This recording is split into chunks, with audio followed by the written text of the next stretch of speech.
This is Hammond. And Jessica. And you're listening to the Friendly Atheist Podcast. Please go to patreon.com/Friendly Atheist Podcast to support this show. Get your exclusive bonus episodes and ad-free episodes, and we appreciate it. How are you doing? Oh, Everyone I'm was okay. very concerned. Oh, yeah. Thank you so much for those of you who reached out. My husband, as you guys may or may not have been following over the last few months, he got laid off, or it's not a layoff, it's reduction in force, which is an fake layoff. Anyway. Oh, Mikey says thank you. It obviously has thrown our lives into upheaval and really fucked shit up for us. And then when we were recording, found out he didn't get a job at a company that he worked for 7 years. And they sent him a form letter after 3 rounds of interviews with his former colleague. So it's been fucking rough. So if anybody knows of any sales support type roles or ops specialists or something like that, reach out to us because fuck, this sucks. Anyway, genuinely, thank you so much. So many people reached out and were concerned, and I do appreciate it. This job market is fucking insane. But hey, at least the stock market is doing really good. The economy is perfect. No notes. No notes. Nobody wants to work anymore. But genuinely, thank you. A lot of people reached out and were genuinely concerned, and it meant a lot to both me and Mikey. Yes. So thanks, gang. So on that note, let's talk about crypto. That seems like a good segue. Oh, God. I know somebody posted this on either on the Facebook page, I think, and was like, I want to hear you guys say about this. Oh. And all I know is that it's crypto and a priest? Yep, Pastor. something like that. Okay, tell me. Like, remember I'm the so good old excited. days? Remember the good old days when grifters who are preachers would just con their followers out of all the money by just convincing them to sow their seed into the kingdom? That's not how it works anymore. That's just Kenneth Copeland now. Everyone else has moved on. What's the thing that they call it? When you give somebody money and you get money back, it's like a Ponzi scheme. Okay, I'll look it up. So the story that happened this week has actually been festering for like well over a year. But a Colorado pastor and his wife, Eli and Caitlin Regalato, they were sued over a crypto scheme where the bottom line is they raised over $3 million from over 300 people for a product that was basically worthless. And it looks like they pretty much knew it was worthless the whole time. From the jump? From the jump. And so these people, Eli and Caitlin, they ran an online-only church called Victorious Grace Church. Ironic name, given how this is going. But, you know, they ran this online church, and if you look at his Facebook page for the past, year plus, it's just a dude delivering a sermon every week. I don't know how many people are watching it, just like I don't know how many people are listening to this show. Right. But it's like, yeah, all right, you're just doing your thing. Does that make it a church? Not really. But clearly that was the cover for what was really their lucrative gift, which is selling Christians a different kind of invisible salvation. Oh, boy. And so this is from the Colorado Department of Justice, press release here. The complaint that they made alleges that Regalato targeted Christian communities in Denver and claimed that God told him indirectly that investors would become wealthy if they put their money into index coin. Prosperity gospel. That's what it is. That's what you're referring to. Yes. I just came up with that, you guys. Joel I didn't even look it up. and that's all prosperity gospel. God wants you to be rich. Yeah. Give me money. I will help you be rich. All that sort of thing. So these people have no experience in crypto. And in fact, a third-party auditor's report described their coin, their index coin, as unsafe, unsecure, and riddled with serious technical problems.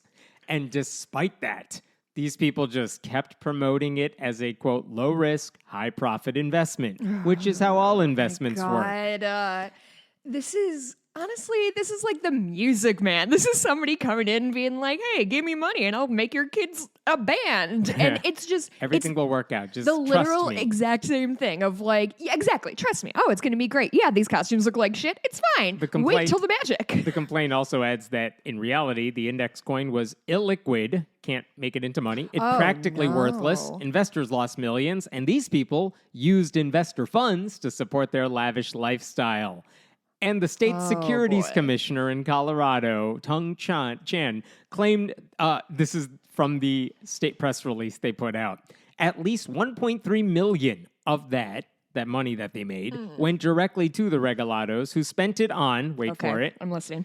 a Range Rover, jewelry, luxury handbags, cosmetic dentistry. Oh, that one I get, actually. Boat rentals, and snowmobile adventures. Listen, snowmobiles are hella fun, just because you don't like fun. And home renovations, more on that later, and an au pair to help. An au pair? Yeah, got to take care of the kids. Okay, can you help me understand whether these are people openly scamming these poor people, or if they're just idiots who don't know what investment means? And listen, two things can be true. Yeah, I know. I mean, their side of the story is, no, we're totally not trying to scam you. We thought this was on the up and up, is their version of the story. We weren't purposely trying to scam anyone. We thought this was legit. And if it didn't work out, it's because it didn't work out, not because we were purposely just trying to grift you. But let me tell you, I went down a dumb rabbit hole on this one. So not only index coin are they selling to people, which is like, this is Bitcoin, right? It's Bitcoin, but it's not Bitcoin. It's a different type of coin. But again, it's just a thing they're doing. Bitcoin, at least others are using. Sure. This one is not that. They also created the exchange on which coins could be bought and sold. They call that Kingdom Wealth Exchange. And all of this stuff, the exchange on which you could buy and sell these coins and the coins, all of it shut down on November 1st. Eli Regalado urged everyone not to panic. He tells them, I really believe you're going to see a miracle in very short order. That did not happen. What? Instead, law enforcement officials came. Uh-oh. So here's the thing. How did they pull this off? Because if you look at their website, and there was a whole crypto website with posts dating back well over a year. Basically, as far as I can tell, they just use a lot of big technical words that normies wouldn't understand to bring in supporters. Shock and awe. Yeah, sprinkle in a bunch of God talk, and yes, tell people to just trust them. Here's an example of a post Eli made in 2022. So way back in the day when they were starting this whole thing.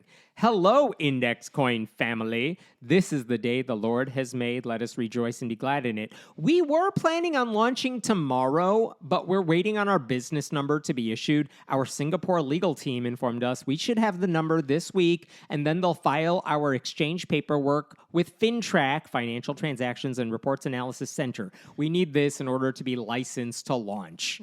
It's like, I'm sure someone can decipher that, but most people cannot.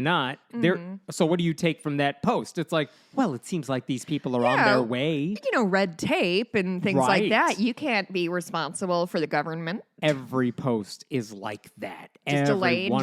Everything gets delayed. Every time it's like, oh, you guys, we were almost there, but then this thing happened. We got to talk to these people. Another update that was peppered with Bible verses. This guy pointed out that one of his critics who was telling people to stay away from them had a point. Eli says, I saw a post online Wait, can I guess? No. Is it, yeah, if I were him, I wouldn't want this money either because that's how I live my life or something like that? Close. He said, I saw a post online from a fellow believer who warned his community about this project, saying the math didn't add up. If you see this, brother, you are right. It doesn't. Oh. Which is a weird way of saying, he goes on to say, it's almost too good to be true news. And saying, yeah, it is too good to be true. Now trust me and give me your money. Like, openly admitting all that. Oh, boy. Like, this is genuinely like a con man thing. This isn't even... He's not even admitting that there are legit gripes to have about what they're doing. Well, and I think also if you ever listen to I think financial investment is such a fucking bananas thing that we have to do in our society. Like, can I just, anyway. But I don't know, if you talk to any banker, if you talk to any investment, if you listen to commercials for any of this shit, they always say like, there's an inherent risk in investments. We cannot guarantee anything, yada, yada, yada. Like, it is important that people know when they're going into these kind of financial dealings that there you might lose all is your inherent risk. Like, there's no way there's not risk.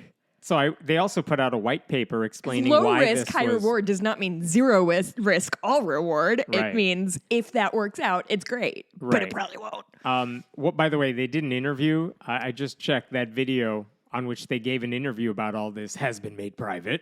Oh, right. It's not the only time a video has gone private discussing a story we're going to talk about. Oh, yeah? So They're onto they, us. they put out a white paper saying, here's why this is a great investment. Look, this looks like legit analysis from like banking people. And one of There's the a things, pie chart. There's a bar graph. this is my favorite thing inside of there. Here's using historical data. If Index Coin had been operational in 2019, the following chart shows the value of the coin then, Oh, boy. today, and factoring in future predictions of the crypto market. And here's all the chart says. It's not a chart, it's 3 numbers.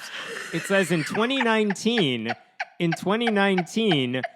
you would have invested 46 cents. Well, today, that money would be worth $9.98. And according to Don't Ask Questions, in 2028, this money would be worth $86.44. Whoa, that's so much more money. Based on no math. And I just want to be clear, the original not a number is chart, by the way. 2019. Yeah, 2019. they're And like- nothing in the economy happened between 2019 Nope. and now. Am I correct? Nothing that would have whatsoever. hurt the markets in general Nothing. or Bitcoin specifically? Nope, crypto's only had good press and nothing bad has happened. They also said in the paper, we know this is going to work because let us tell you about our target market for this coin, Christians. With over 2.18 billion Christians. Wait, are you serious? That's genuinely it? They're doing a Christian black market? Yeah. That's what's happening to They're me like, right "You now? guys, with Just like over- Jesus did? With over 2.18 billion Christians spread across over 200 countries around the globe, the Index platform has as one of its specific aims to become the platform of choice for every believer while also helping inspire and strengthen their spiritual lives. Okay, now as many people who listen to this podcast know, I mostly only know the story of Jesus through the musical Jesus Christ Superstar. Yes. So I'm just going to go ahead and reference that one song that's in 7/8 time, which is how you know it's intense, about him like tearing down a market of people trading and like selling goods and gambling and all that stuff. These I are bad things. believe he like fully like physically destroyed it. He did in the stage show anyway. This is what you do when you're trying to up your resume, though, where it's like, how big is your... How big is your market? Up to 2.1 I've billion, seen this when I it comes to guess. like, what's your book pitch? It's like, who's the audience that's going to read your book? Well, there are 300 billion atheists, like whatever it is, in the world, and they're all going to buy my book. It's like, you yeah, nailed buddy, like, it doesn't We're matter. famously of one mind as atheists. We're famously yeah, agree on everything. Just because there's over 2 billion Christians does not mean anyone wants to buy into your scam. Also, Yeah. how is the coin going to inspire and strengthen their spiritual lives? No idea. The paper didn't say. Also, is it legal to say only Christians can buy your product? Oh, it didn't say only Christians. They're just saying we're this marketing is our this. potential This is market. our potential market. And then it goes on to say oh my god! And I'm sorry, 2.1 global. global. Yeah, So- everyone's going to get in on this. And so that's So get in counting. early, I want to people. be clear: a huge population of Christians in And Africa they're all rich. who don't have running water. Right, but they like But what crypto. they do have is crypto. Yes. Then they listed at the end of this white paper, let us introduce you to our operations team, which is great. Oh, do you think they want to hire my husband? I stay away.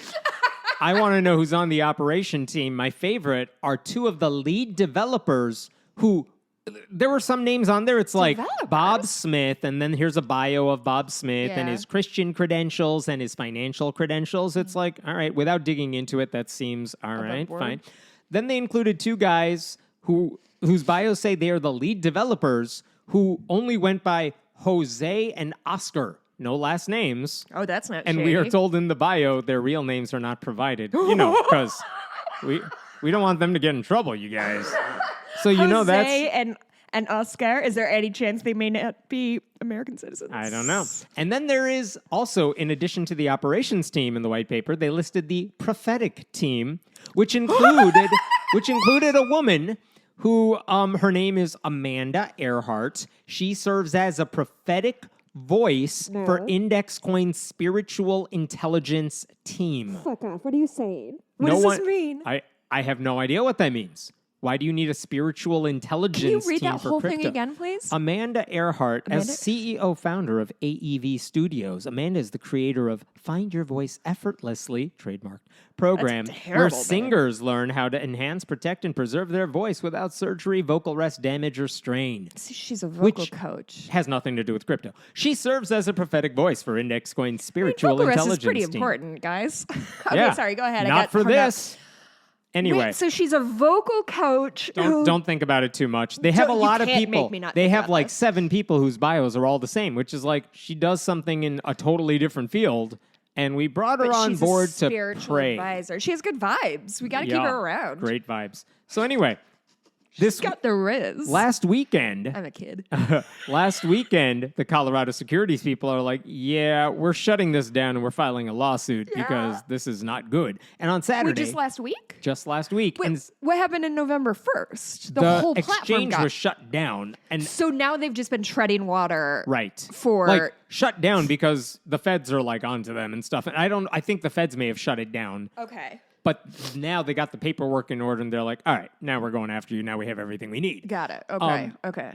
After the lawsuit was filed, Eli Regalado offered a video response to all the news articles that everyone might be reading about the alleged scam. It was friggin' glorious, this video. bet. I'm not going to play the whole thing because it's like 9 minutes long, but part of what he says is the reason it's being called worthless right now, this It's because coin... it's of no value. Yeah, he's like, well, look, you guys, that's because investors can't cash out right now. So yes, it's true. He says, what about the claim that he pocketed $1.3 million? What about that claim? Also true, he says, Oh. but he assured everyone, I'm going to quote here, $500,000 went to the IRS and a few $100,000, this is a direct quote, a few $100,000 went to a home remodel that the Lord told us to do. So. Oh my fucking Christ. Are you kidding? That's literally a thing me? he said with a straight face. Like with quotes around it? that with had his quotes human around face? it with his human face. Oh, it's so embarrassing. He did not say in the video something the Fed said, which is that $290,000 was put into the bank account for his ministry, which I remind you is an online-only church that releases a live stream of a sermon once a week. I don't know what you need $290,000 for. Well- What, a ring light? As two people who create an hour and a half long piece of business every week. Right. Yeah, we need hundreds of thousands of dollars to Hundreds. do this, right? Totally. Patreon.com/friendly atheist podcast. Right. He eventually said every time there was a snag, he just assumed God would take care of everything, you know? No responsibility on his end, just No, vibes. obviously. And at one point he says he prayed to God, another direct quote here. He prayed to God, Lord, I don't want to do this. I don't know how to do this. I don't have any experience in this industry. I don't know what I'm doing. I don't want to be caught up in something. And yet he just kept going with it. And then he concludes. Oh my God. So he even had his Gethsemane moment of like, what if I die? See, Jesus Christ Superstar is very good, you guys. There you go. And his conclusion, he says, either I misheard God or God is still not done with this project. Oh, golly. Okay, I know this is the wrong thing to focus on, but I really need to know what kind of renovations he made on his house. I would love to know. I don't think I have Honestly, that answer. here's the thing. Real missed opportunity because he could have said we did renovations on our house to increase its value because we are planning on selling it so we can do X, Y, Z. Even if he doesn't do that, that would buy him some grace for like a year, Maybe. I think. Because at least it's like, yeah, that's an investment of time, right? Like it's not like buying like hookers and blow. Sorry, that wasn't okay. Sex workers and blow. Yeah. Like he's doing something that he can say, look, this increased the value of my home and could make up something there. Like he's not even doing a good job of Harold Hilling these people. It was a horrible video. I don't know why he released it. The state security and commissioner he just released it. He just released it. He isn't worried about an incoming miracle either, because what he says in the press release, We allege that Mr. Regalado took advantage of the trust and faith of his own Christian community and that he peddled outlandish promises of wealth to them when he sold them essentially worthless cryptocurrencies. The lawsuit goes on to say, defendants told investors that they would tithe and sow in causes that helped widows and orphans. But the payments to widows and orphans were primarily to the Regalados. That's also, in the lawsuit. Widows and orphans. If you're an orphan, you don't have a mom anymore. So is it like one place with widows and then a separate building with orphans? Never the twain shall meet. Right. The lawsuit, the press release also said investors were told that every index coin was worth at least $10 and that there were 30 million such coins in circulation, meaning the company should have had $300 million backing the coins. State investigators, instead, found $30,000. Oh. So that's a different number than the one you said before. They were arguing, well, yeah, these coins are worth X amount of dollars, but the actual amount of actual money backing up their statements here was like a fraction of it. Like, this is a little like the gold standard in that I don't quite understand it. That's okay. You don't understand, but the point is, the people who do understand it are like, this is not it. And again, we could also say that about actual crypto. But like this one. And we will, in our new podcast, Haven't and Jess try to figure the fuck out of crypto. We have a separate Patreon for that, yeah. We only take crypto on that one. I mean, ultimately, this is like every other form of Christian media. It's marketed as an alternative to something you can already find in the secular world. Better but it ends and more up regulated. It ends up being a cheap, if not worthless, imitation. But who benefits? The people at the top of the pyramid. Thanks to all the Christians who are even more gullible than they are. Can we just quickly go through how many types of shit like this? So like Crypto? No, excuse me, like a secular concept that some idiot pulled Christianity, because I know we have the SATs. That one. Right, they there's have a fake version banking. of that. Oh, they have bands. If you like bands. You know what? Seth Andrews, the Thinking Atheist, if you go on YouTube and search, he does an entire presentation that I've seen. It's wonderful. Musicals, remember? About the Christian alternatives to secular culture. Oh, does he? Oh, I'm going to And watch that it then. goes into so much depth because he was like a radio DJ for a while on a Christian radio station. So he could tell you all the analogs. Like, oh, you like this heavy metal band? Here's the Christian alternative. Sure. You like this boy band? Here's the Christian alternative. Gotcha. And I had no idea how many parallels there were. But again, this is the whole point. The churches, by the way, offer the same product. Invest in our God. You'll be rewarded in the long run. Not now, but later. Right. Keep praying, keep tithing, keep spreading the word. Things will get better eventually. And look, some people figure out it's all a scam. Some people walk away before pouring even more of themselves into the ministry. Some people have doubts, but they kind of like the hope. And they want. Well, you get swept up in the thing, and all your friends are swept up in the thing. So I get why the people who got caught up in this are the victims here, and they don't know enough to just take their money, whatever there's left, and run, instead of pouring more money into it. And these people benefited from it. I should say the bank accounts for the couple, they have been frozen for a couple of weeks right now. Really? Probably to stop them from cashing out whatever they have and think? moving it to some Cayman Island, whatever. The Colorado Securities Commissioner says he's going to try and recoup at least some of the investments for the people who were allegedly defrauded. If he's able to do that, guess what? He would be doing more for those people than this Christian couple ever did. But that's the story of the crypto people. I know I'm in like a point of crisis in my life and I have 3 jobs, but I really, really, really, really, really want to write a version of The Music Man, but it's this guy selling everybody crypto. Yes, I have no musical gift to speak of. I play guitar poorly, but I just think I can do it.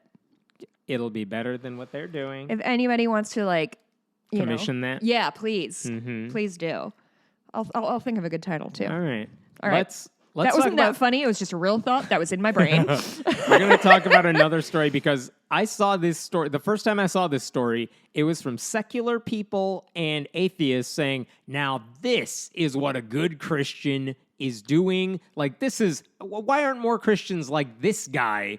And of course, anytime you see that as like the introduction for a story, all the red flags, all the alarms should be going off. Well, Hammond doesn't like to see people happy, so he has to make sure he can undercut them. And the story was that a Christian pastor in Ohio decided to house homeless people inside his church because they had nowhere else to go. And he was being basically punished.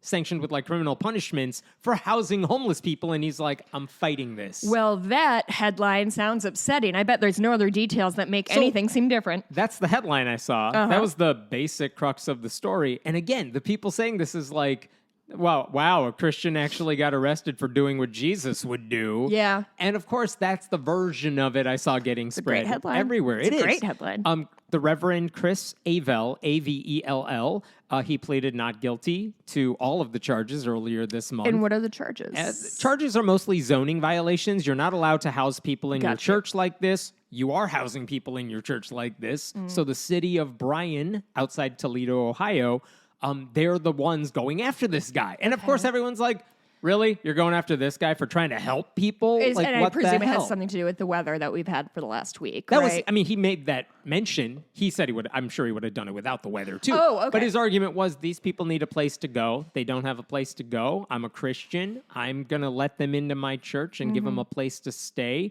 And if you want to come after me, come after me. And that sounds very nice of this man. Yeah. Okay, so then, of course, and I deeply want it to be true. What's the other side of the story? Yeah, I want it to be true, too, because that sounds really nice. And especially in the Midwest, where the weather's been even worse than usual. In spite of everything, I am craving stories of people doing the right thing when it's hard. So don't let me down. An opinion piece in the Columbus Dispatch read, what Avell did seemed a humane no-brainer.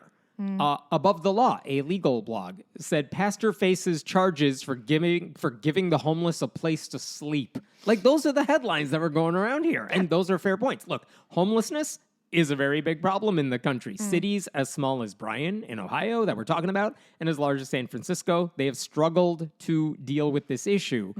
But apparently putting them all on buses and busing them to a different city does not work. Yeah, and those are with refugees, and then just trying to not giving them housing, whatever the issue is. Oh, there's cities where they fully just bust homeless people out of town. Yeah. So it's miserable.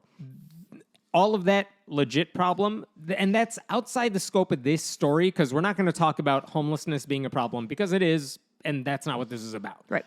The reasons people should have questioned this is, one, you know who the guy's lawyers are? Reverend Chris Avell's lawyers? First Liberty, a conservative legal group. So that should have been like if that group is representing you, that's usually not a good sign.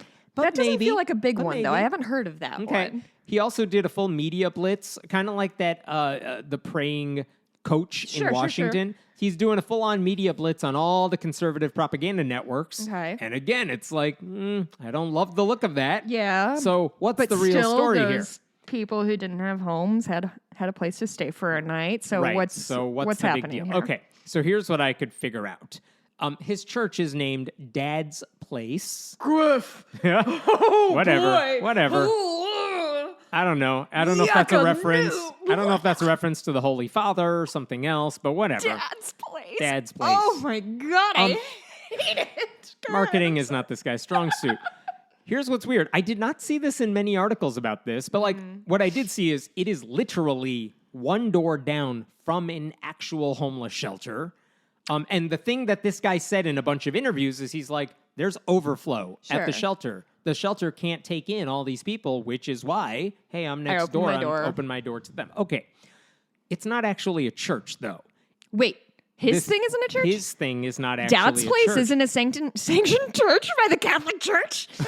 Yeah. It's not an actual church. It's actually a business. And what's the business? It's a video arcade called Crane and Abel's Mini Claw Mania. Okay, that is a Bob's Burger level name of a thing. I believe that was next door to the Bob's Burgers thing in one of the opening credits. That's hysterical. That's a great name. Outstanding. For a business that I don't know how they stay in business. Sir, no matter what else you've done, whatever evil things are about to uncover, congratulations. Well, Congratulations. Listen, I agree it's a great name. But it's a video arcade where they have a bunch of mini claw machines that I guess you could put in a quarter, try to do your mini claw, try to grab a prize. This is definitely an episode of Bob's Burgers. I do not know how that place stays in business at all, but I think the business is just a cover to give this guy a building in the business district so he could open up a church. And the thing is, he went to the city and said, hey, you know how I have a business in the business district? And the city's like, yes, we gave you permission to open up your claw machine video arcade. And he's like, yeah, I would like to use like the back room as a church. And they're like, we will give you permission to like use the back room as a church, even though it's not zoned as a church. But yeah, sure, you can use the back room as a church. City said that was fine too. This was in 2020. He asked permission to set up a church inside his place of business. The city said fine, with the understanding you still got to abide by the zoning laws, which apply to businesses in this part of the community. So fine. Do you think there's any help in me explain what zoning laws are to our listeners who might I'll not? explain some of that in a second. So, by the way, the video arcade, because again, stupid deep dive rabbit hole here. The video arcade, which no one mentioned in any of the articles. How is that not the only thing everyone's mentioning in the articles? The video arcade has one review on Google. It is 5 stars. Oh. Guess who wrote it? Me. The Reverend Chris Avell, Oh. who gave Okay, 5 I guess I stars would've remembered to if it was his me. own business. Hey, I've given 5 stars to this podcast once again. But the difference is whatever he other does is people- probably bad, but so far.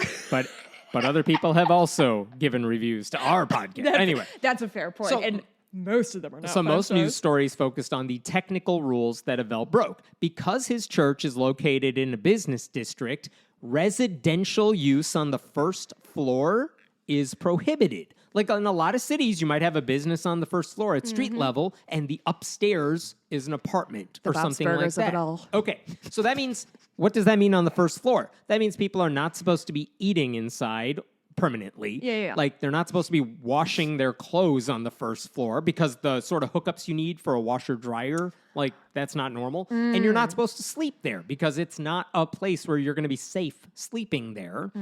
And when the fire chief of the city did an inspection in November, he found 18 violations of those zoning laws that he wrote up. And again, maybe everyone's thinking, who cares? The homeless people here, they need a place to stay. It's bitterly cold outside. And even if there's a homeless shelter next door to the church in big quotes, it doesn't have enough space to take in everyone. So who the hell cares? This guy's, it sounds like it's good trouble. He's breaking the law, but he's doing the right thing. It sure does. Maybe fair, sounds compassionate. So to be clear, though, what city officials were doing, they were not going after this guy because he was helping the homeless. And this is the point I need to stress to everybody. They're not going after him because he was helping the homeless.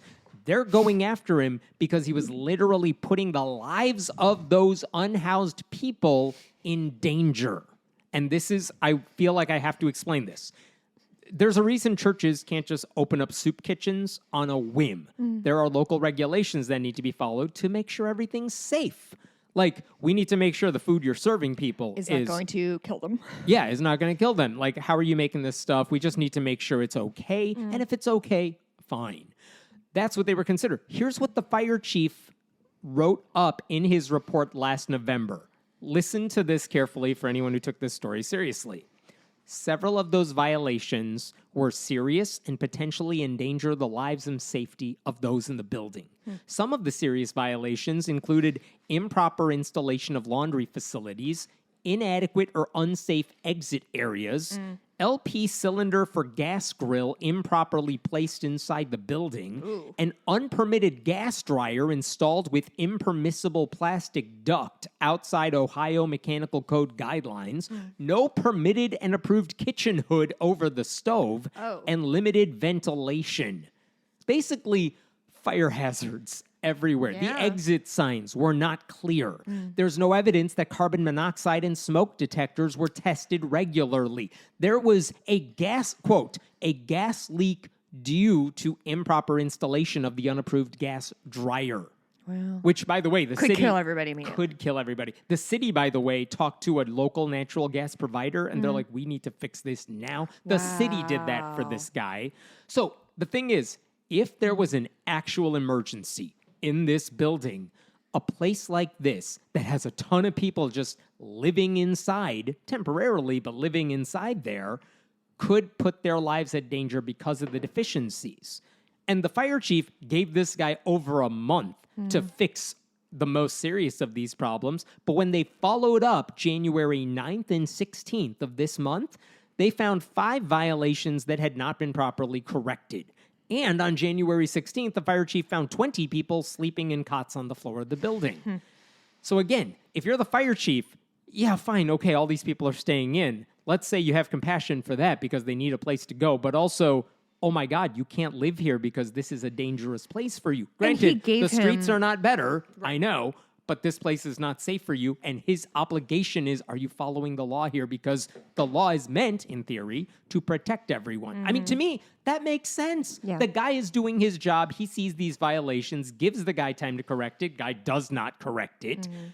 So he had plenty of time. I think that's the part that sticks out the most is that he's been aware of these issues and how dangerous they are. Yes. We're not talking about like, I don't know, like anything that's aesthetic. We're not talking about like, Doesn't matter that it's a technically church. you can't use, technically you can't install a washer dryer here. It's not that. It's you installed one wrong and dangerously. Yes. And there's like, I know people are so like, ugh, about regulations and things like that, but guess what? I fucking love opening a bag of chips knowing there's not going to be rat turds in there. Right. One of the greatest gifts that society has given me. Government regulation. We can argue about the level of it, but I want experts deciding this is what needs to happen to be safe. Yeah, and like, And those are the ones who should be making those calls. forgive me the borrowing of a phrase, but the road to hell is paved with good intentions. Yes. Like, just because he is doing the right thing does not mean he's... Listen, I can tell you a billion, at the barn I work at, a billion different people who think they're doing the right thing, but just don't understand horses or animals or things like that. Like, just because you have good intentions does not mean what you're doing is safe or smart. Right. And the bottom line is, he may have had the best of intentions, but the people he I took fully in believe he did. were arguably in more danger at his, quote, church than they would have been in a shelter that had proper oversight, like the shelter next door, which, by the way, that sanctuary, according to the city, the shelter next door, they fully comply with the zoning code and fire code. The city said we're in contact with that shelter about taking in all these people coming to Dad's place. God damn it, it's called Dad's I know. First Liberty, the conservative legal group, claims the homeless shelter is on this guy's side, which I don't know if I trust coming from First Liberty, but all right, doesn't matter. Even if it's like you got to pull quote from one volunteer, like, yeah, I don't think it's so bad. And they're like running with it. The city has suggested alternative places that Chris Savelle could set up shop so that his church could function as a homeless shelter. Really? And he's opted out? He said no to all of them. In what? Dottie is pissed off about that too. He said no to all of the other options. First Liberty says, yeah, why should he move? He's in a perfect spot because next door is the homeless shelter and he can take in overflow. And homeless people love video games. Yeah, they love mini claw games. And also he says his church is situated near a medical clinic, which, all right, fine, but also it's not in a good spot. Okay, it doesn't, like, the thing is with his argument, we're not right next door, none of that matters because you cannot do what you're doing in this location. Yeah, again, like, we as a city have decided... You took this place and signed a contract saying this is a business zone and you're going to follow the business laws, and now he's just choosing to avoid them, putting his own people in jeopardy. Yeah, absolutely. Okay. Since May of last year, the city says we've also received calls about inappropriate activity at this Dad's Place church. God. Concerning, damn and I it, quote there's here, more? Yeah. Concerning, quote, criminal mischief, trespassing, overdose, larceny, harassment, disturbing the peace, and sexual assault. Wait for it. The press release from the city also documented that this guy had took in a sex offender, which arguably puts the other people inside the building in harm's way. God. Like, well, yeah, again, because that... The city is getting so much shit here because the headlines about, oh, look, the city's going after this good Christian man who tried to help the homeless. Yeah. And the city is here saying, look, they put out like a 42-page document saying, look, we tried to help this guy and that out. didn't work win the public favor, a 42-page technical document? But I'm telling you, I read through that Jesus. document, and it's clear. Look, the city, we can obviously have a separate conversation about whether this city or any city is doing enough to fix the homelessness crisis. Or if zoning laws are effective or important. Yeah, we can have that conversation. Legitimate criticisms all around, but that's not this. These charges against this guy are warranted. The city is doing what it's doing because it is trying to help those people. And maybe there are other issues they can't control, but this they can. If this guy, Avel, wants to run a homeless shelter, then he has an obligation to make sure it's run properly and safely for the safety of everyone who's taking in. Yeah. Like, you can't just run a daycare out of your house because you feel like it. I mean, hopefully you can't, because good daycares have regulations in place. You have to hire trained people because of emergencies. Just because a Christian homeschooling mom, for example, says, well, I'm here and I will take care of all your kids. It's like, that might be nice intentions, but again, if you're not trained to help them with certain things, then you're not helping. Useless. It's truly like, I work at a therapeutic riding center, and if you came in and looked, it looks like we put kids on horses and then kind of hold them there and anybody can do that, right? I've got a horse. I can put a person on a horse.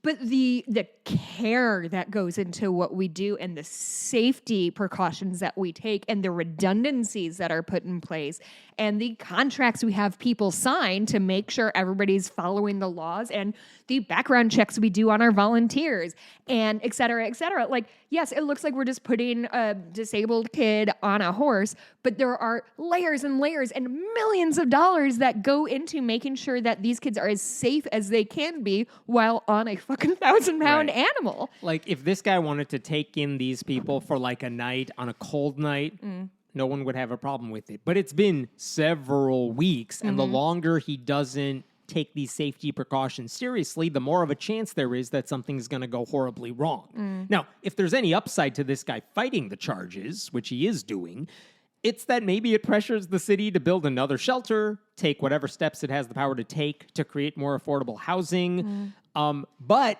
it is hard for me to sympathize with his, quote, good trouble if he's openly defying sensible guidelines while creating new hazards for those people. Like, his noble cause will only make for a good headline until another tragedy strikes due to his own negligence. Yeah. But the thing is, the right-wing legal group that's on his side and fundraising off of this, they are acting like this is Christian persecution.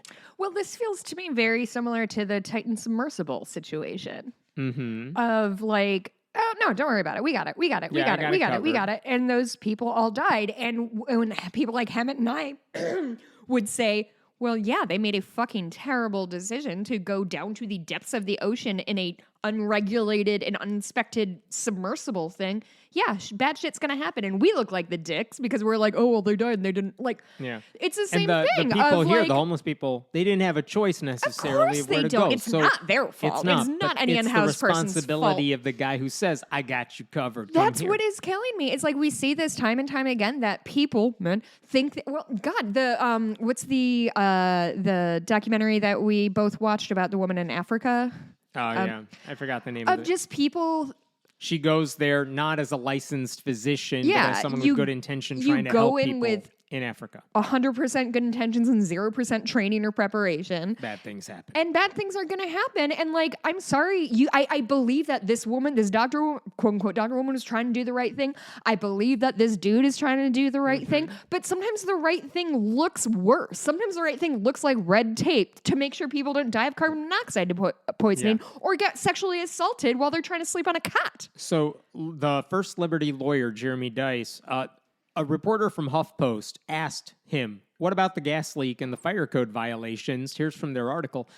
Dice on Friday said the city's statement is, quote, filled with half-truths and malicious innuendo designed to vilify the most desperate and downtrodden in their community. No, don't do this. See, now this makes you a bad person. This is bad. And when earlier asked about the fire code violations, Jeremy Dice, again, the right-wing lawyer, dismissed them as a form of lawfare harassment against the church. Lawfare? I don't know. Like, look, bullshit. The city did not make up new rules to go after some pastor.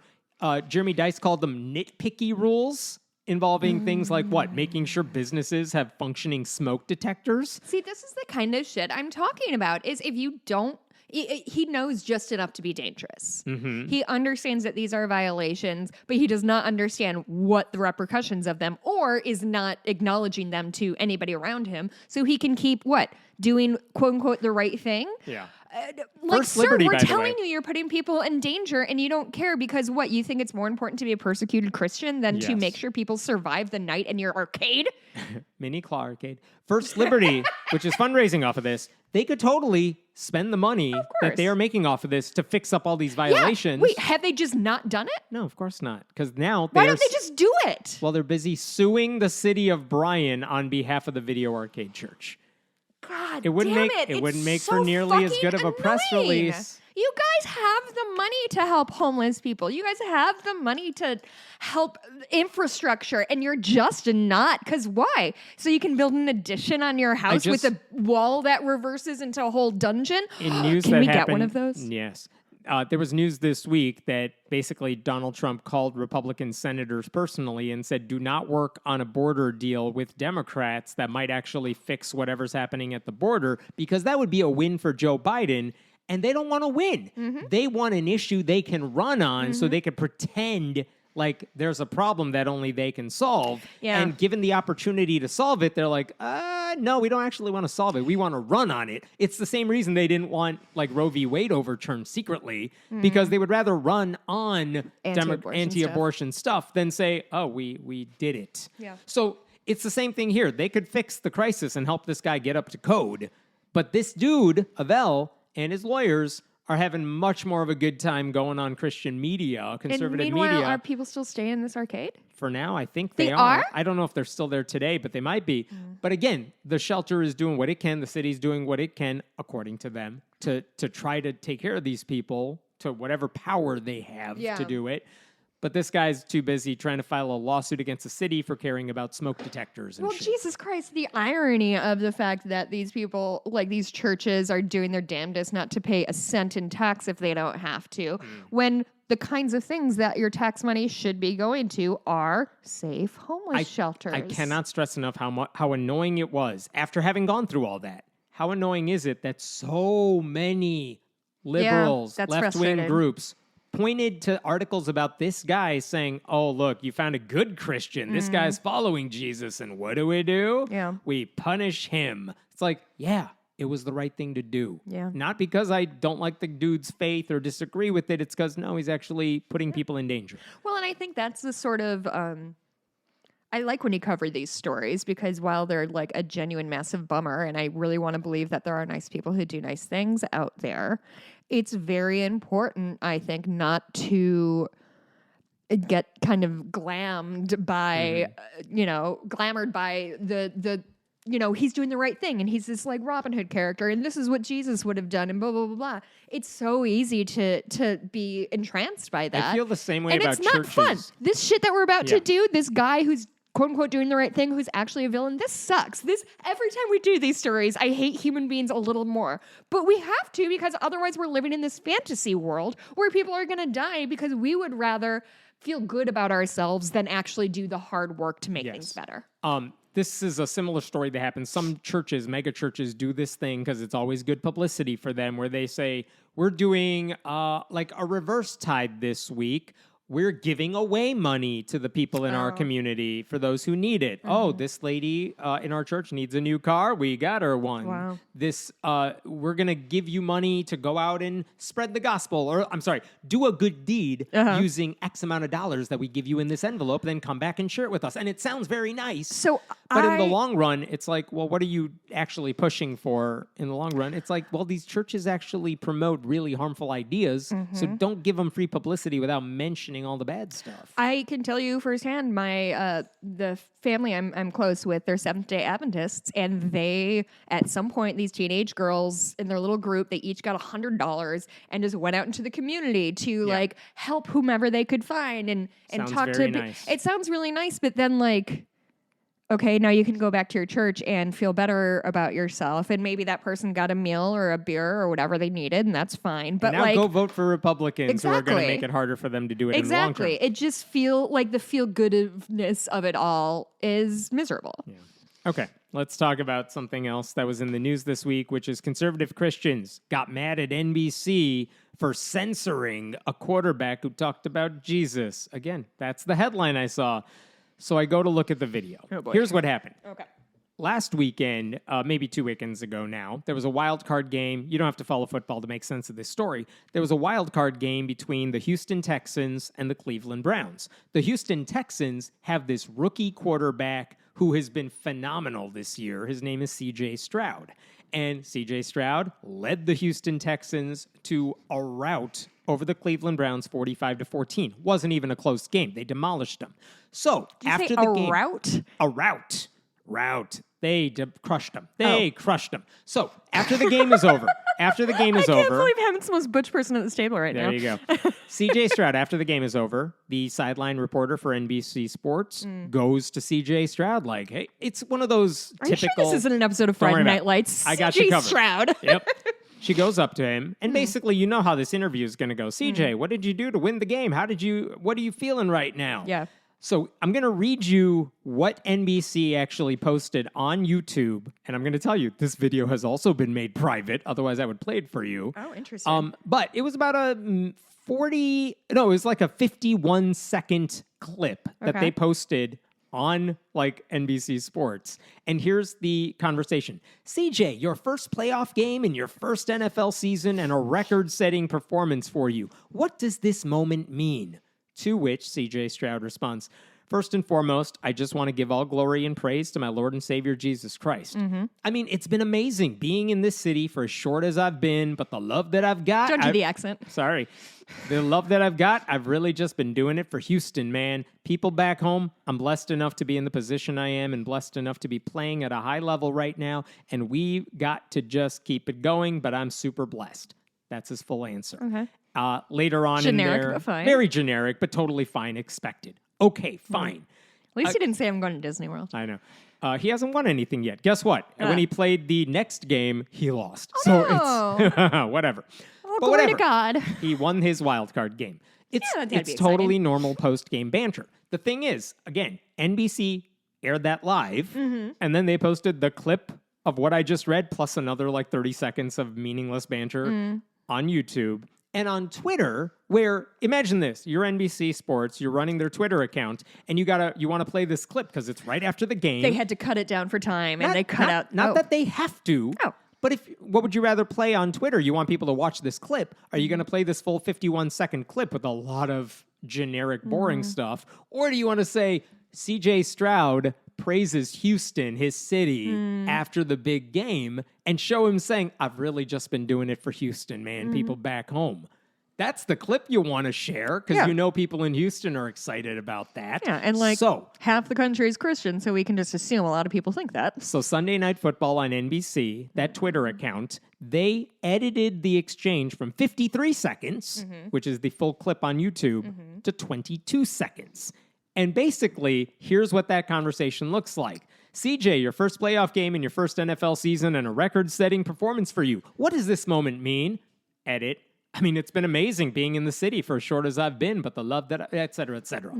And after he says, I'm blessed enough to be playing, I'm blessed enough to be in this position, I'm super blessed, the clip ended. Even though there was another 30 seconds of him talking about how he gave props to the rest of his teammates and all that.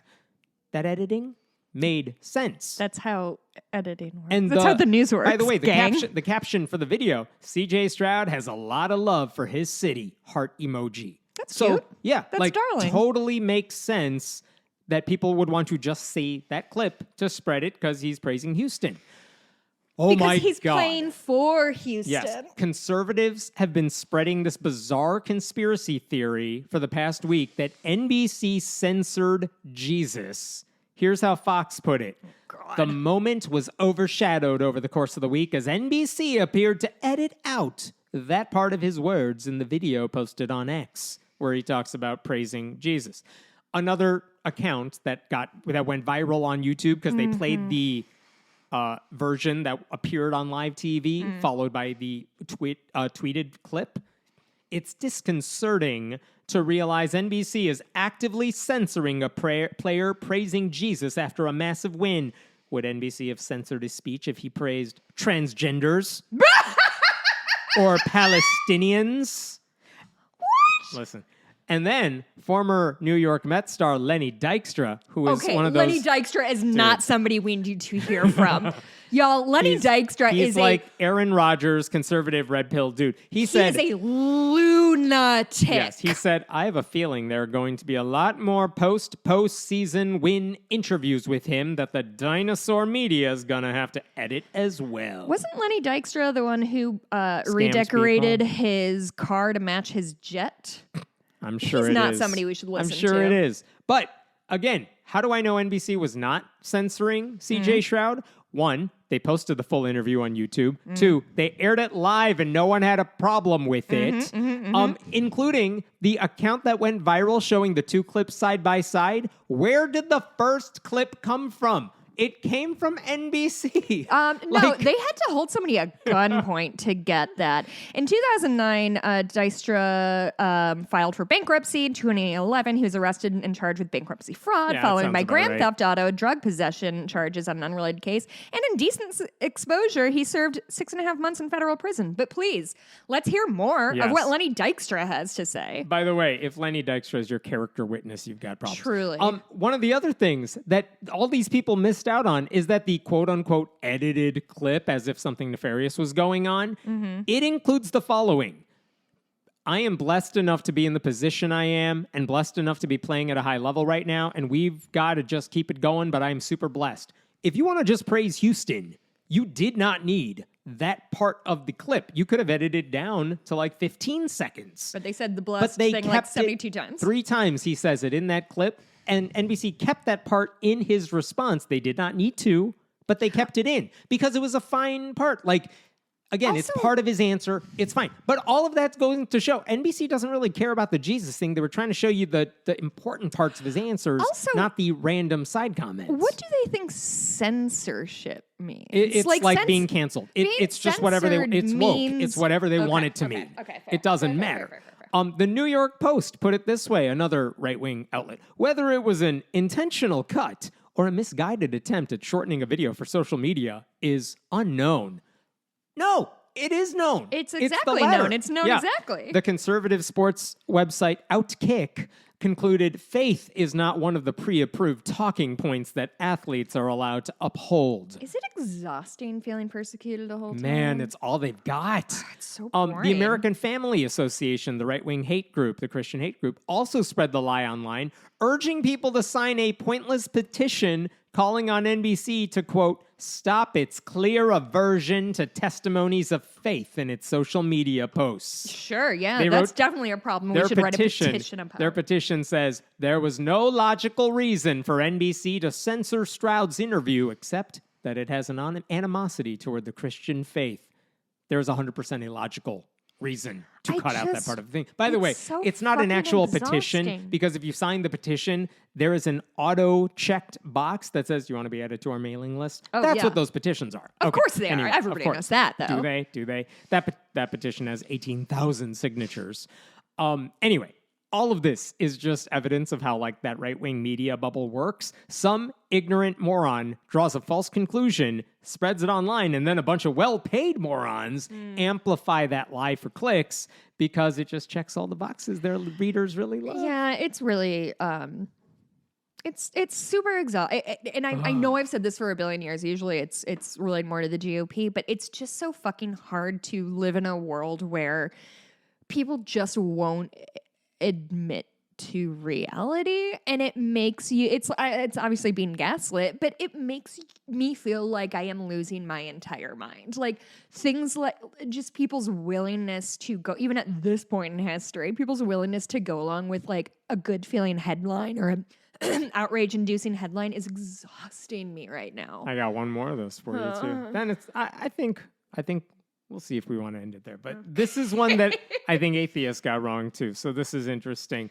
The story, basically, a woman in Mississippi, a mother, her name is Shauna Coleman, she posted a picture on Facebook from earlier this month when her son got punished. He got a write-up. It says, parent notice of disciplinary incident. Oh, I saw this. And posted this online.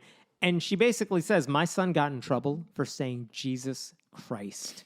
And of course, when she posts this online, everyone's like, the damn public schools are going after a young Christian boy. And all the comments are like, we must pray for our schools. I would presume he said it in a sweary way. Well, kind of, but not really Oh, even okay. that. So here's the actual story Let's hear here. it. Because, again, this looks like Christian persecution, which is how all the headlines are making it out to be. And, of course, again, it takes a couple minutes. When you dig in, this is not at all what's going on. Here's what happened. The 7-year-old boy, he was apparently at recess playing with Legos at his school in Mississippi. He dropped some of the Lego pieces, and he basically yells out, Jesus Christ. So exactly what I said, like a swear. Kind of like a swear, right. Yes. And so here's what the reprimand says. It says, he's disciplined. It checks off a box that says unacceptable language. And it says in terms of the actions taken, had conference with student, telephoned parent. And the note, the disciplinary report, says at the bottom, he said Jesus Christ when he dropped the Legos he was cleaning up from recess. That's it. Pretty straightforward. Now, I will tell you, the disciplinary report that your first grader brings home, I promise you no one gives a shit about it ever. The reason a teacher would even fill that out is because, whatever, I don't care about this that much, but I do want to correct the child's behavior, and I got to keep a written record because this is the sort of thing that becomes a habit, and then I want a pattern of documentation that shows that there's a pattern of this behavior. This in itself, of course, it's not a big deal. Yeah. But again, it's a 7-year-old kid. And what is the message that the teacher is saying here? The message to me says, look, you did something that was not a big deal. You dropped some toys. The response should not be saying Jesus or son of a or darn it or what the heck or whatever. It was an overreaction to it. It was an overreaction to a simple thing. He wanted to express frustration.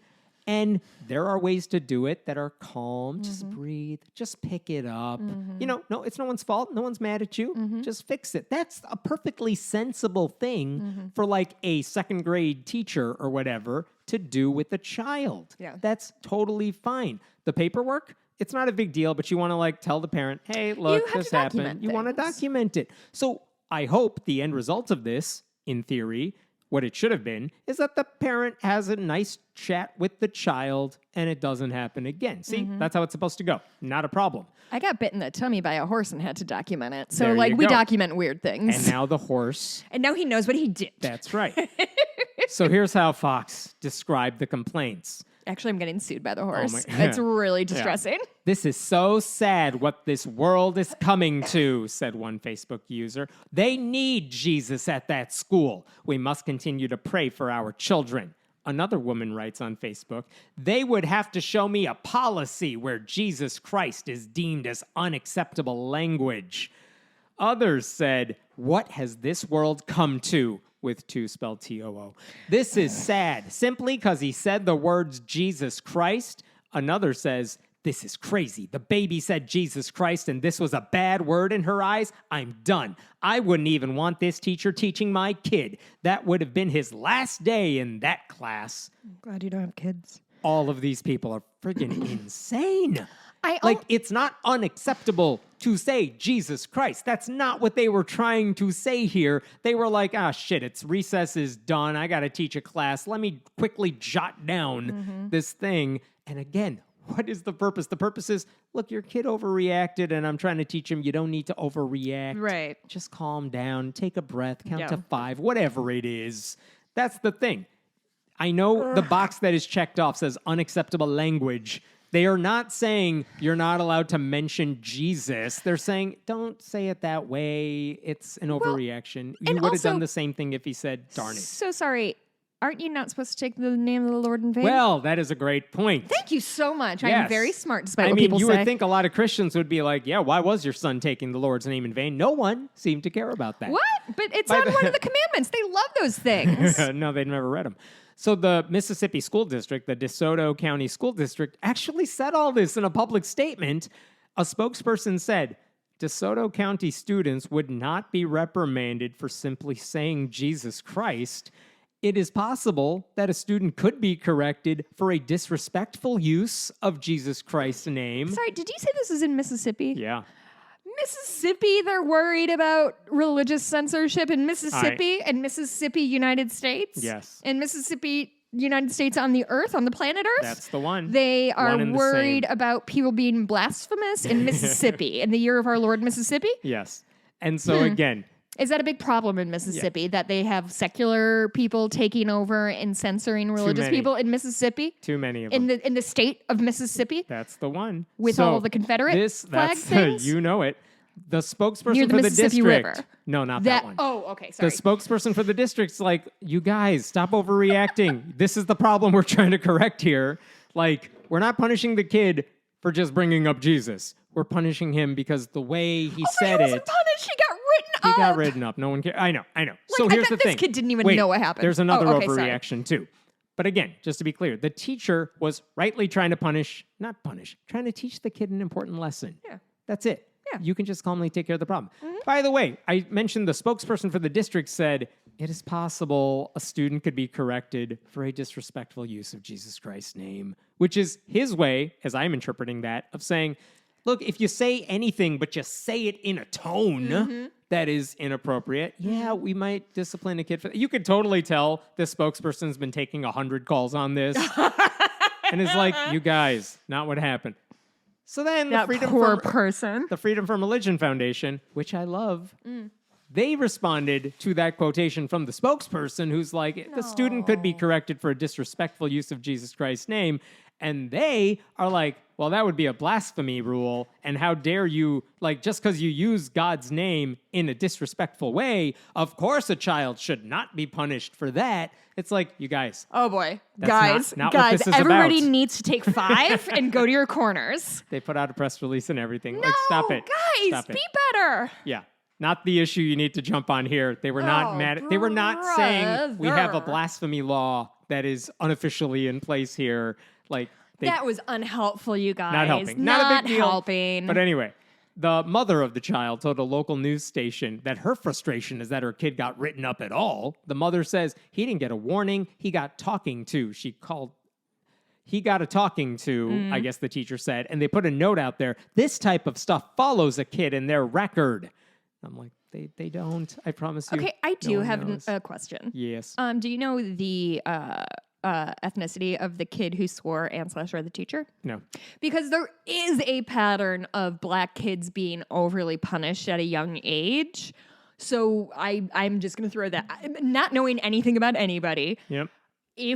If there is a situation where a white teacher is overcorrecting black students, that does Sure. happen all the time ever. We However, can it have does that not discussion. sound like That is not what's happening here. I just want to push that into the ether in case anybody else might take the worst possible reading of a thing Which I is said. what everyone's doing in this story. That's why I'm trying to cover my ass here. I understand there are issues that some kids get over disciplined. Sounds like this is this kid's first disciplinary situation, far and as it's I know, yeah. January, so I think he's been okay thus far in the year.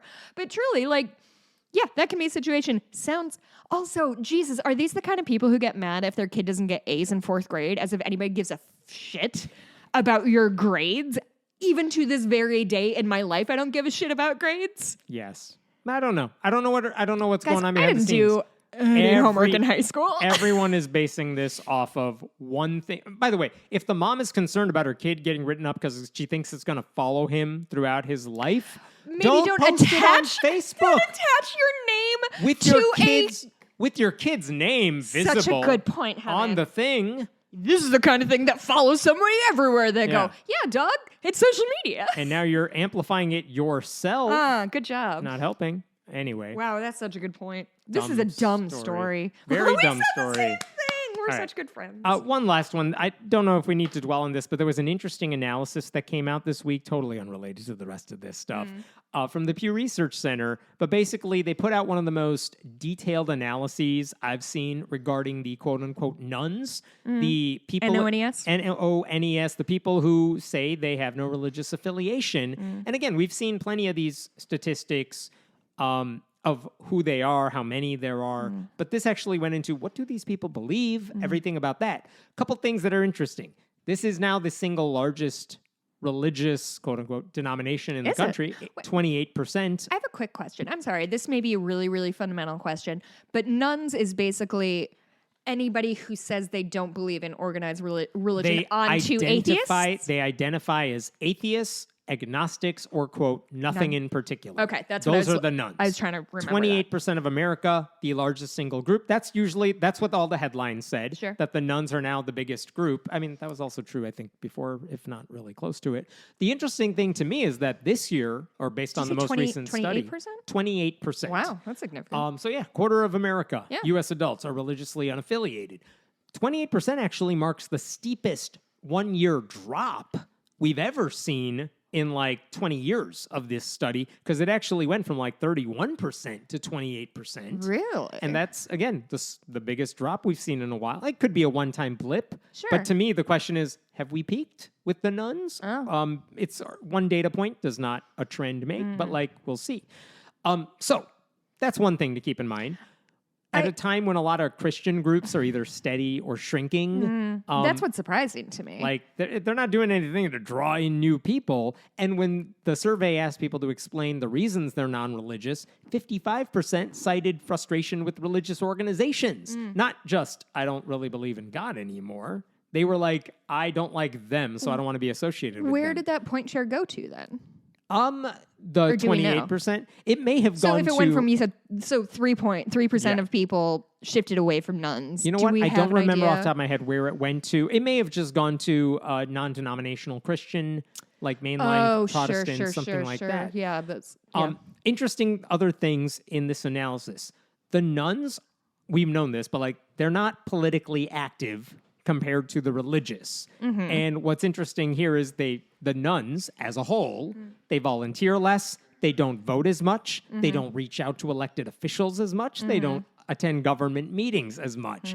In terms of like voting in 2022 midterm elections, 51% of religiously affiliated people voted, 39% of the nuns. Guys, if you're listening to this podcast, vote. Now, to be clear, atheists do great on those metrics. Atheists care about this shit. Yeah, we're an aggressive people. Yes. Specifically, when it says who voted in the 2022 midterms, 51% of religious affiliated people voted, 50% of atheists voted, 49% of agnostics voted, 32 of the nuns who are nothing in particular. That does not surprise me. Also, we could play this game for so many other things. Who says most people can be trusted?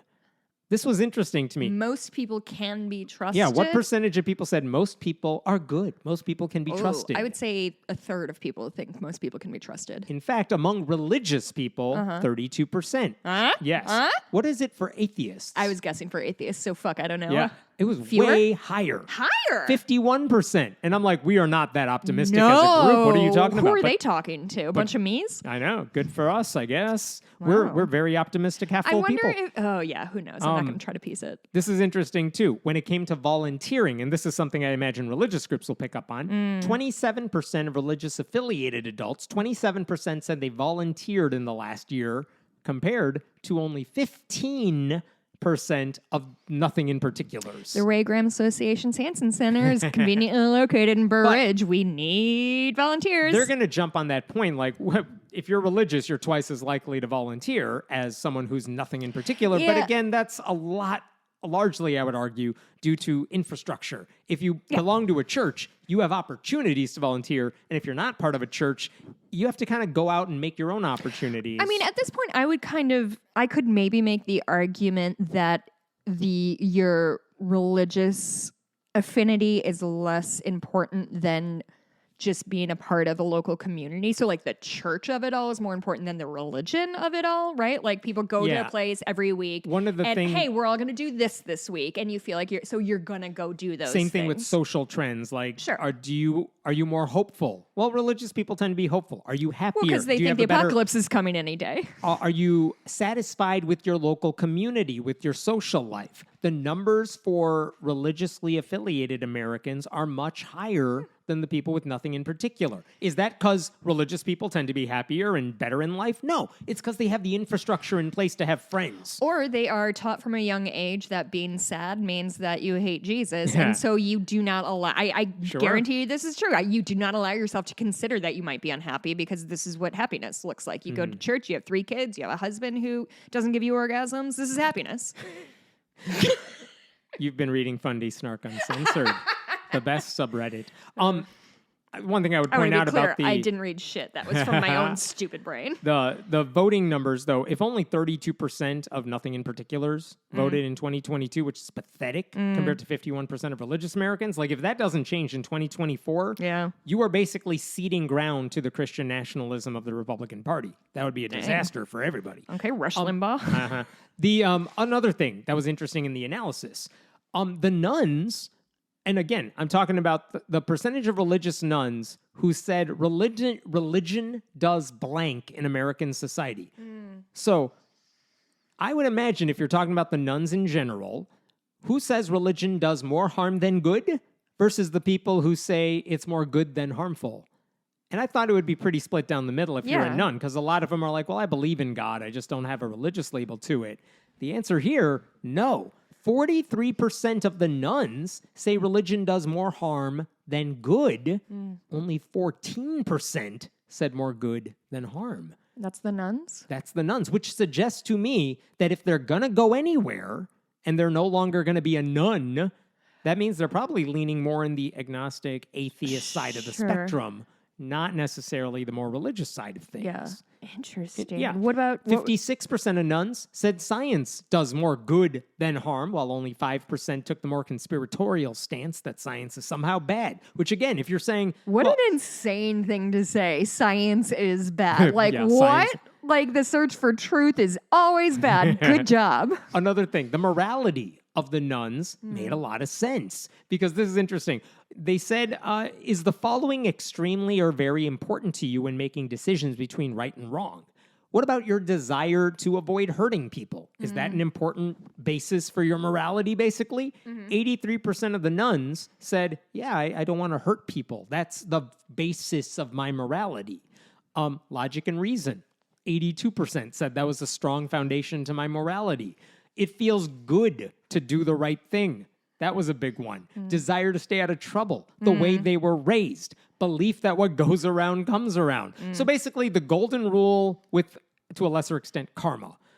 Is what the nuns said. Which to me, again, all of those are pretty good reasons to do the right thing. And if you're saying, no, I'm going to do the right thing because God told me to, that scares me, because God could be saying anything and you would call that the right thing to do. I also don't believe in karma even the slightest bit. Oh, I know. Yeah, as you shouldn't. Also interesting, the nuns compared to atheists. Last point I want to make here. The nuns look a lot more like America than atheists specifically. And here's what I mean by that. Atheists are more male than nuns. 64% of the atheists are men compared to 51% of the nuns. Okay. So it's a much more gender parity when it comes to just gender. Atheists are whiter than nuns, 77% to 63%. Atheists are younger. 71% are under 50 compared to 69%. Oh, we're still young. I love this poll. We are very relatively young, yes. Atheists are more formally educated with a college degree. 48% of us have college degrees compared to 35% of nuns. That tracks. We are more liberal. 65% of atheists said they were very liberal compared to 42% of nuns. And we're more democratic with a capital D. 78% of us are Democrats compared to 62% of the nuns. Which, again, is frustrating because the nuns are on the rise. Yeah. The majority of them, nearly 2/3, are Democrats. But if they don't vote their weight, we're going to be outnumbered by the Christians who are very, very Republican. Which is, as you've pointed out many times, a good reason that, presidential candidates, senatorial candidates should be reaching out to non-religious people. I made this point. Creeple? Yeah. I made this point last week, too. Someone was asking on YouTube, like, okay, but I don't like Biden's policy with Israel right now, which is a legitimate point. And also, I would just argue, okay, but what are you going to do with that? Biden can be pushed. He can be pressured. He has shown that over and over again. I don't like his policy there either. But if you're using that as an excuse to not vote for him, even if you're not voting for Trump, what you're saying is, all right, fine, I'm okay with Trump getting an edge somehow. We cannot what are you doing? let 2016 happen again. We just simply can't. It's a stupid thing. I'm calling you dumb. Yeah. If you are saying I'm withholding my vote, and therefore thereby giving Trump what he wants because I'm not perfectly happy with Biden, even when you have very legitimate reasons not to be happy with him, there are people who are like, he doesn't do everything I want him to do, therefore I'm not giving you my vote. It's like, how do you think I think that about Hemant works? too, but I keep him on as my partner. Exactly. Like, you're not going to get everything you want. What you can hope for, I know people get pissed off, like, oh, I don't want to vote for the lesser of two evils or something. Well, you know what's the opposite of the lesser of two evils? The greater of two evils. Yeah, do you winning think because Trump you is sit going to out. be Like, better on Israel? Do you just think Trump is going to be better? Like, so many dumb people online saying it's I'm not going to truly, vote for Biden. Honestly, like, and this is probably where that like vote shaming person The on MAGA people review, are not like, well, Trump was nice to Nikki Haley, so I'm not going to vote for Trump. just- No, they're How could you fall possibly in have line. lived through 2016 and even have the fair point. like If you are 3 years old, I'll give you a pass on Yeah, this. truly. But like, this is what we heard. Well, Hillary's yada, yada, yada. I don't want to vote for the lesser Yeah. of two evils, but her emails, but Bill, but blah, blah, blah, blah. Yeah. Okay, and then we got Trump, and now Roe v. Wade's overturned. Yeah. We have a wildly conservative Supreme Court. And what? That's okay with you because Hillary was never president? Like, literally go jump up your own ass and die there. Vote for That should be the fucking bumper Joe sticker. Biden. That should be the bumper sticker. Thank you so much. I am Yes. very smart. Like, genuinely, If you care about church-state separation, the stuff we talk about if you care about women, if you care about trans people. people, if you care about Right. queer people, if you care about like your schools being able to be funded by the public instead of having that money split off into religious schools, fucking vote for Joe Biden. How goddamn And dare then- you listen to this podcast and pretend that not voting for Joe Biden is an acceptable thing to do? Vote for him, then shit all you want over Oh my him. God, please. That's great. Protest Go. everything you want to do. Write your senators, write your congresspersons, protest things. Yeah. Since Don't I let could Trump first vote, get back in the fucking White House. How is this I so know. hard for me? This goes back to 2020 for me. I couldn't vote that year. 2004 was the first presidential one I could vote in. But again, don't vote for a third party and throw it away. That's what Trump wants. Oh, yeah. That's what he needs. Oh, yeah. He needs Democrats who are pissed counting off on at you. Biden to not vote. He doesn't think they're going to vote for him, but he wants them to sit out. He wants them to stay home. If there are people, I mean, I've heard this anecdotally in Michigan, where it's a swing state where it's razor thin margins, and a bunch of Arab Americans, Palestinians, legitimately pissed off at Joe Biden and threatening not to vote, which is the worst thing they could do if they want to make sure the right policies are in place. It's not helping. And again, I get that you want him to change his ways.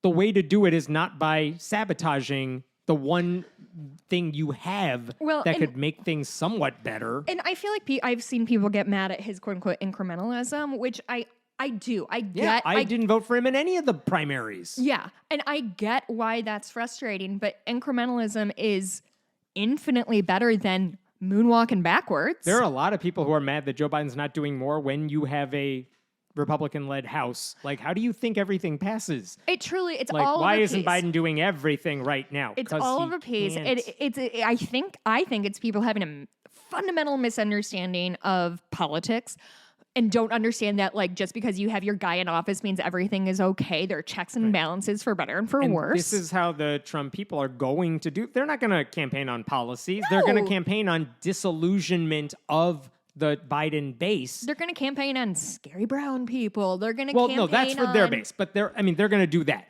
to rile up their base. What they're going to do for Democrats is to point out, Oh, sure. like I promise you, Donald Trump is going to go left of Joe Biden and say something about like, yeah, we got to help Palestinians or whatever. He's going to do something like that. Does he actually care? Does he know what he's talking about? Of course not. Of course he doesn't. But he's going to start doing that because who's going to be receptive to that idea? The swing voters in Michigan who are disillusioned by Biden. And he's like, wait, you're telling me all I got to do is lie to them about a couple of things here and then I'll look really good to the voters Biden needs in a swing state? Fine. I'll lie to them all they want.